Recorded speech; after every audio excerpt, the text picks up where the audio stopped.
community.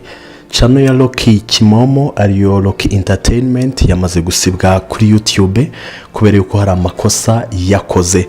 Channel ya Locky yari mu macano akunzwe mu Rwanda, ikaba yari imaze kurenza abayikurikira barenga miliyoni n'ibice bitatu, ikaba yamaze gusibwa kubera amakosa yakoze. YouTube ikavuga yuko hari amakosa abangamira urubuga rwa YouTube cyangwa se abasubscribers be, aho bavuga bati this channel was removed because it violated our community guidelines. Mbega ubwo no kuvuga ngo arenze ku mabwiriza yo kurinda community yo kuri YouTube.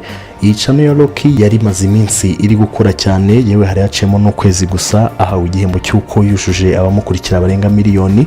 YouTube rero kuko itagikina ikaba yamaze kuyisiba, kuko muri ibi bihe bagenda banasiba amacano menshi. Ibi Locky yazize bishatse kuvuga yuko hari ibintu bijyanye n'amategeko yaba yararenzeho, nk'ibintu bijyanye n'intambara. YouTube hari gitabyemera, byanze bikunze nk'intambara ziri muri Kongo nazo umuntu ashobora kuzizira, akaboneka n'ibindi wenda birimo ibintu byaba ari iby'abakuze, ariko ibyo ntabwo abikora. Bisobanura yuko byanze bikunze yazize ibiganiro yabigaruka ku ntambara yo muri Kongo, kubera yuko ibijyanye n'intambara hari ubwo bagenda bavuga yuko umuntu yaba ari gushyigikira ibyo bintu bijyanye n'intambara. Abantu benshi rero bababaye kubera yuko iyicano ntabwo yari ya Locky gusa, ahubwo ari n'iy'abakunzi be, kubera yuko bakurikiragaho ibintu byinshi bitandukanye. Gusa ntawamenya, hari igihe cano yakongera ikagaruka, ariko bitandukanye n'ibya Mwanafunzi we. Mwanafunzi yasobanuye yuko cano ye yazize gukoresha ibintu by'abandi.